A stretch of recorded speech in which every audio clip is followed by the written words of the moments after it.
работают. А что надо делать для того, чтобы сосуды работали? Надо заниматься спортом. Что болит у тебя? Здесь болит. Для этого у тебя больше всего пойти. Вот здесь так, да? Пойти в бассейн. В бассейне вот это постоянно двигается. Понимаешь? Туда-сюда. Твой организм сам работает. Без химии. Понимаешь? И уже он не будет ждать того, вот этого. Вот он не будет вот этого ждать, чтобы у тебя нарушило. Вот у меня сейчас что-то звенит, потому что он ждет. Может принудительно утопиться, А там вот у тебя будет уже сам мозг подавать. Вот это надо работать. Медицинских советов. Я тебя вот так говорю, что я все облазил, всех специалистов. Поладали в Астане.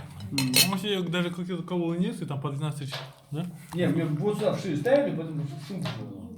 Здесь я знаю, но это так нет. Никого сказал, от этого не может быть. Это просто у тебя сопутствующее из-за вот этого, то, что у тебя ВДС и Атит. атики. Просто из этого пошло сопутствующее. Ну, у тебя это все уйдет. Только не уходит уже месяц. Да. Больше Да, месяца. Айхан, мне скажешь промежуточные, завершающие. Я свою уже сделал. Айка вправо, аж не встал.